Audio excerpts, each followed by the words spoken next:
nuestro hermano Cristian Vázquez con todos nosotros. Bendito el nombre del Señor y prepare su corazón para escuchar palabra de Dios. Cristo vive, Cristo reina. Dios los bendiga, amada iglesia. Puede sentarse un momento. Vamos a saludar primeramente a las autoridades, a nuestro pastor Julio Fernández, a su esposa, nuestra hermana Lisbeth Fernández, al presbítero de la zona número 6, al pastor Josué Muñoz, que estuvimos allí compartiendo con él en Córdoba. De verdad que el pastor es una bendición, Dios lo usó bastante con la palabra allá en Betel. Y también al supervisor de la obra aquí en España, al pastor Carlos Medina. Amén. Hermano, yo estoy temblando porque la presencia de Dios está en este lugar. Yo sé que a lo mejor usted me ve por allí hablando con cierta elocuencia y facilidad porque ese es mi trabajo, pero no es lo mismo hablar de marketing que hablar de Dios. No es lo mismo hablar de otros temas que hablar de la palabra de Dios. Amén. Entonces, no crea que a uno no les tiemblan los pies, ni la voz, ni uno... No se confíe, hermano. Nosotros estamos igual que usted en las manos del mismo Señor y ese temor siempre está en este lugar. Y mientras la casa de Dios esté llena de su gloria, esta iglesia va a temblar por su poder. Amén. Así que si usted no está temblando, pídale, Señor, yo quiero sentir esa gloria que me hace temblar, vibrar, llorar y resquebrajar. Amén. Ahora sí vamos a leer la palabra del Señor en Salmos capítulo 27, versículo número 10. Mientras va buscando en su Biblia, su boca puede ir alabando. Amén. Aleluya. Santo es el Señor. Gloria a Dios. Gloria a Dios. Amén. Gracias, Señor. Gloria a Dios. ¿Lo tiene? Amén. Quienes lo tengan, la señal de costumbre. Amén. Gloria a Dios. Un aleluya. Amén. Salmos capítulo 27, versículo número 10. ¿Sí? Leemos la palabra del Señor bajo la bendición del Padre, del Hijo y del Espíritu Santo. Amén. Aunque mi padre y mi madre me dejaran, con todo Jehová me recogerá.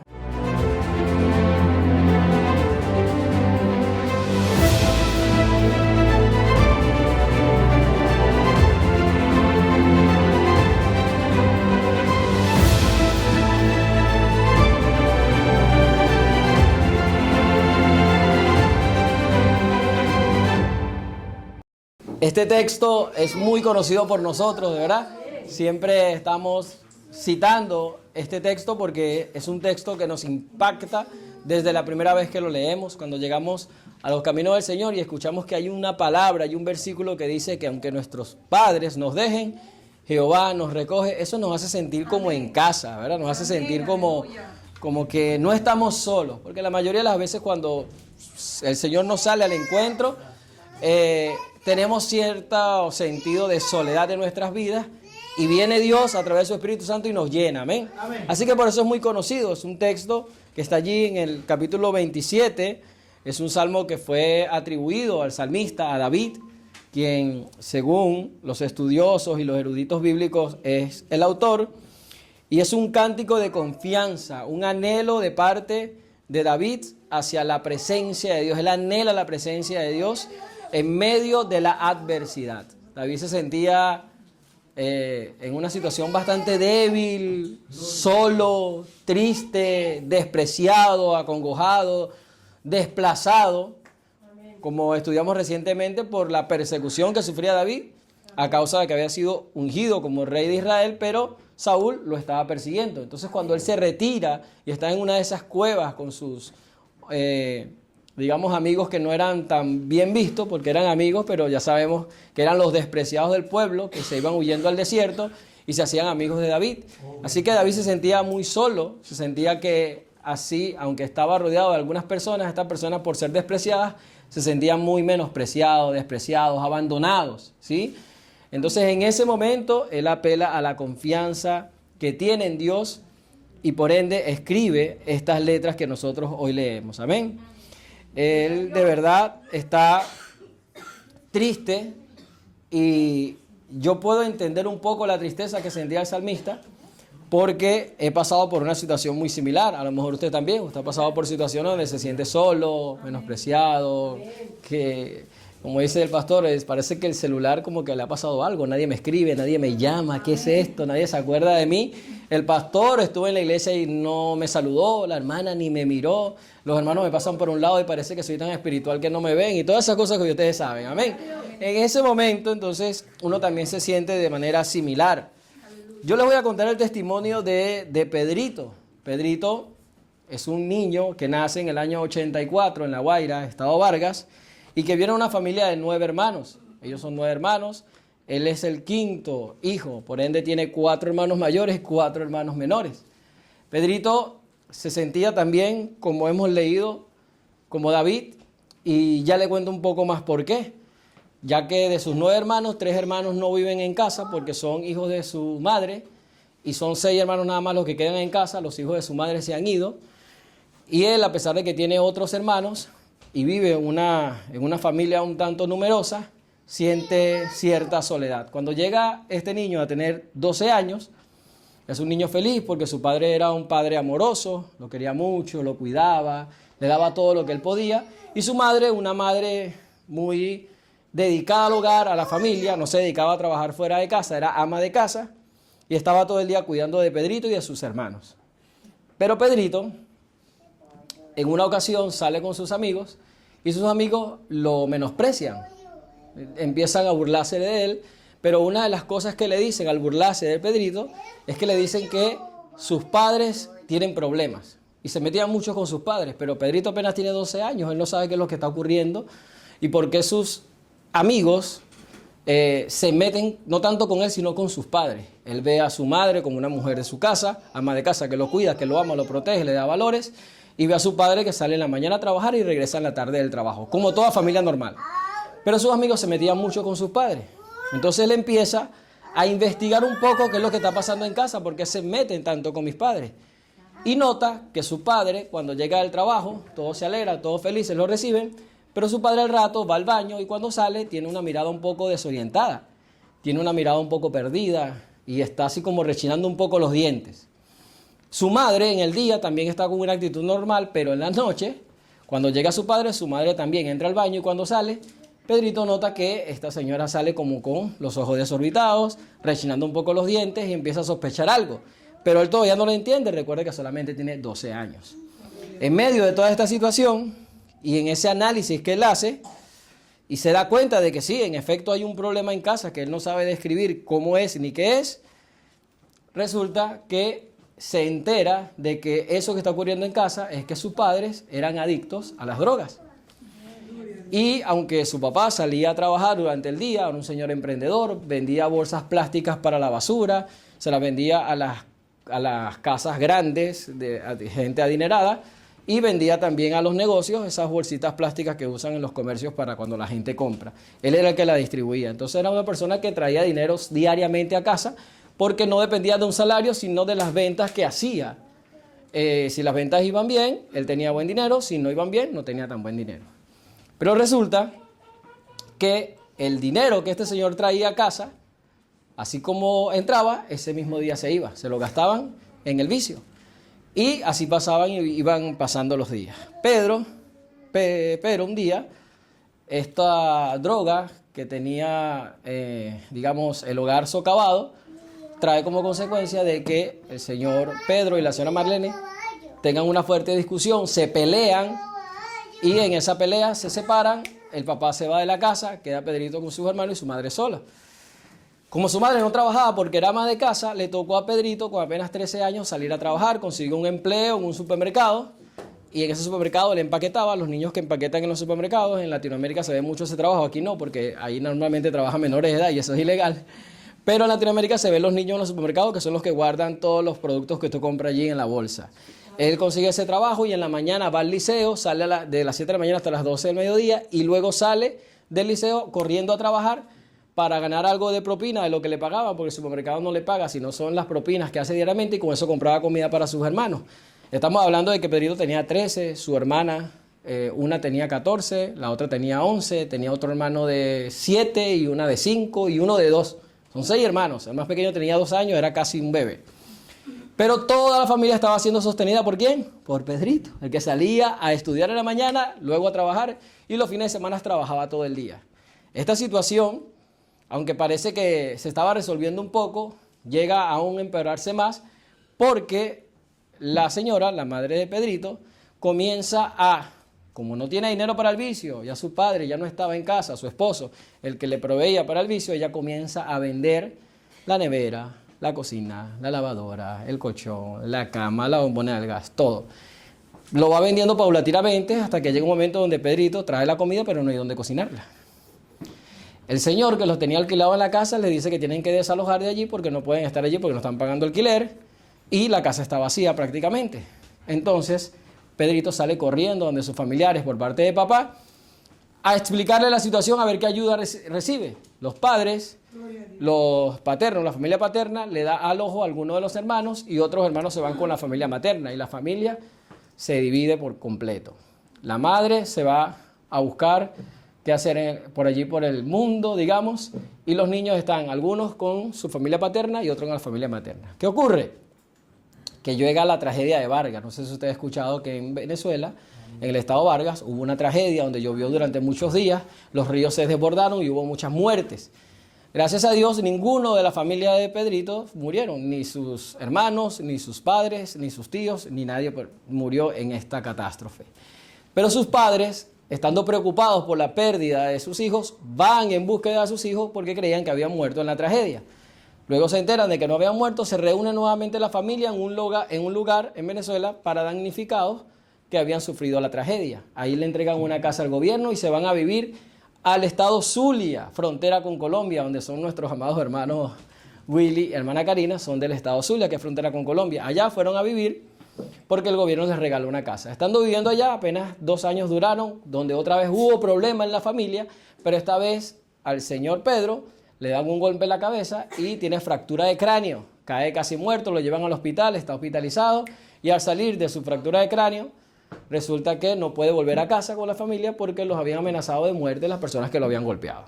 Se tiene que ir a La Guaira el padre y queda otra vez Pedrito con su mamá y todos sus hermanos solo en casa. ¿Qué hace su madre ahora? Comienza a vender todas las cosas que habían dentro de la casa y Pedrito sale a trabajar. Es fuerte para Pedrito porque en una oportunidad Pedrito está reuniendo muchísimo dinero durante todo lo que es el verano, las vacaciones de verano. Está ahorrando dinero para comprar los útiles escolares de sus hermanitos, los de él. Se compra el uniforme, se compra pantalón, camisa, chemis, zapatos y los coloca encima de su cama porque ellos tenían los cuartos encerrados con llaves. Su madre había vendido todo, pero ella todavía dormía allí. Ellos le daban acceso a la casa, pero no a los cuartos que estaban encerrados con llave para que no se perdieran. Resulta que esa noche a Pedrito se le olvidó por la emoción de que tenía todo arreglado para volver a clases en septiembre, luego de haber trabajado mucho. Él trabajaba limpiando patios, botando basura, botando escombros, y había reunido mucho dinero, había comprado todo nuevo para ir al liceo. Resulta que esa noche se le olvidó cerrar la puerta de su cuarto y su madre tomó todo y lo vendió y lo cambió por drogas. Pedrito llora mucho, se siente como David, está muy triste, desconsolado.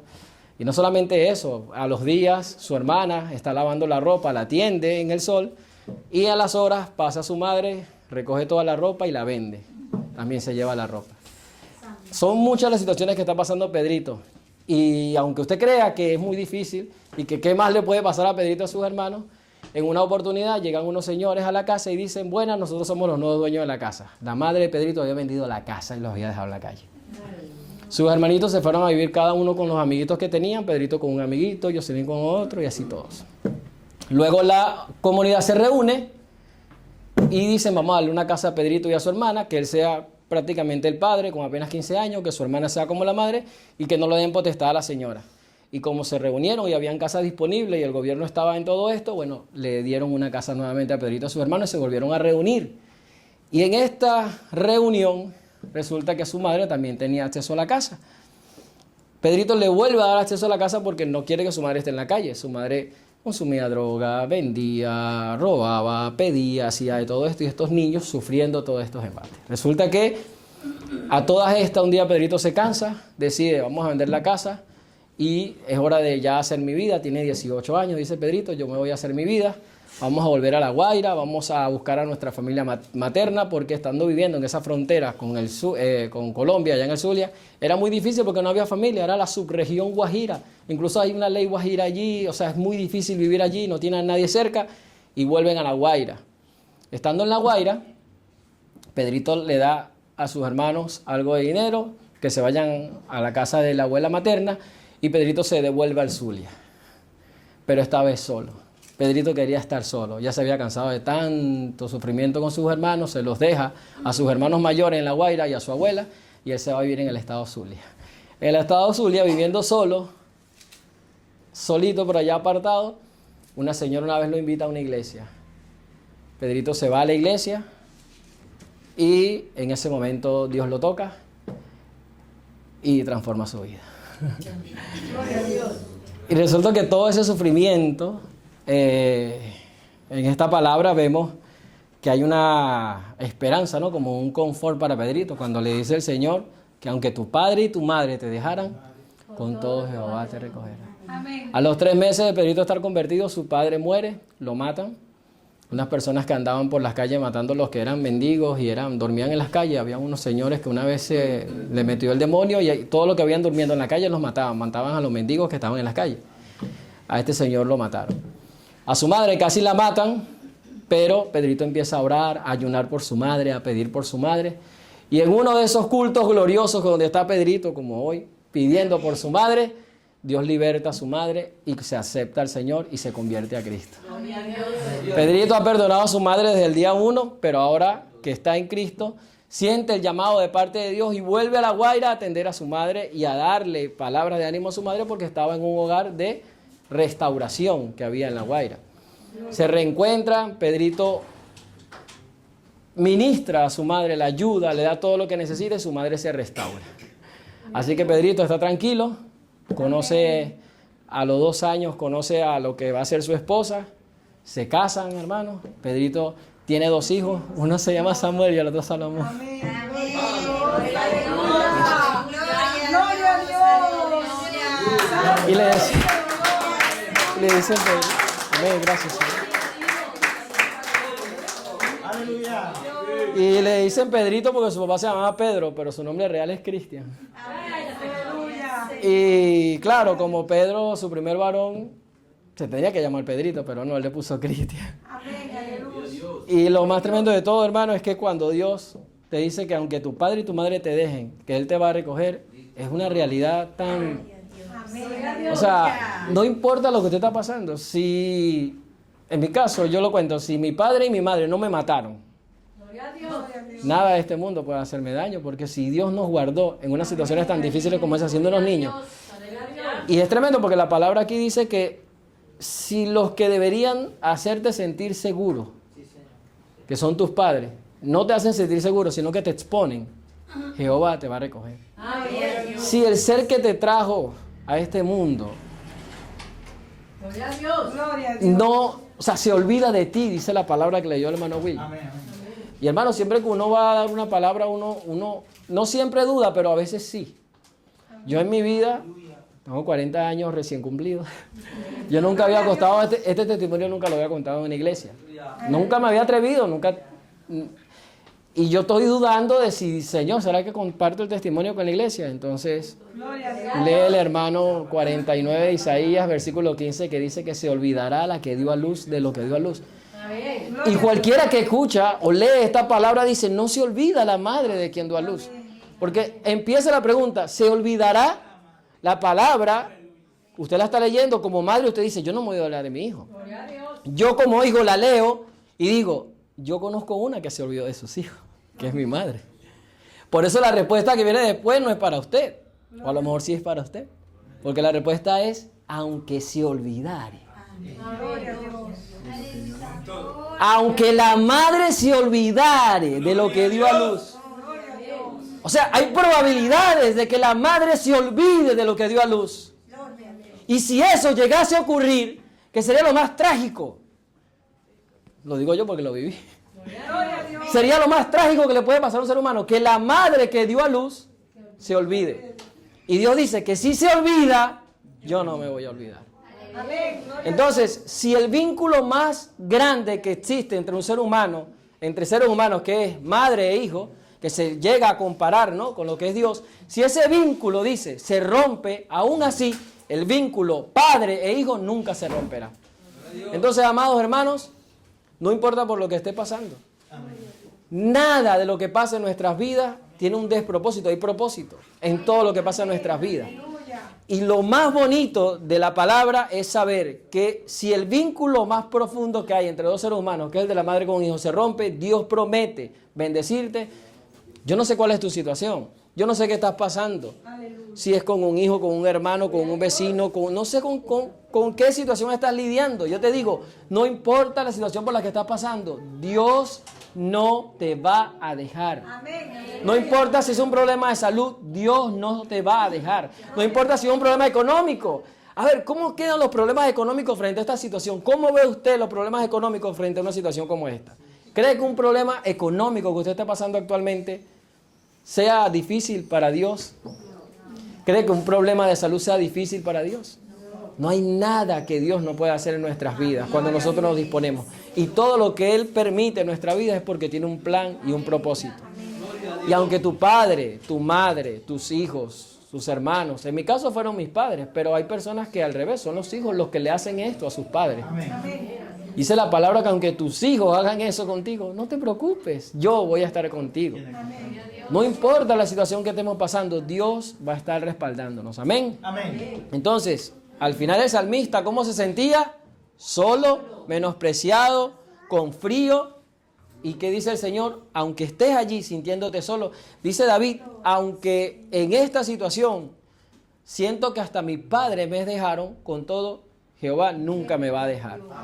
Así que sintamos esa seguridad y esa fortaleza de parte de Dios, de que no es casualidad que Dios se presente en nuestra vida como Padre. Él es nuestro Padre. Y tu Padre, iglesia, te ama. Y si tu Padre te ama, dice la palabra del Señor, que si tú le pides un pan, no te dará una piedra.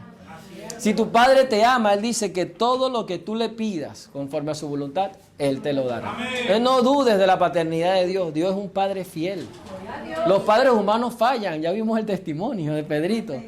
Fallaron sus padres, pero Dios nunca va a fallar. El gobierno falla, Dios nunca falla. La salud falla, Dios nunca falla. Las economías fallan, Dios nunca falla. El mundo está en crisis, Dios no está en crisis. Nuestro Padre no está en crisis. Amén.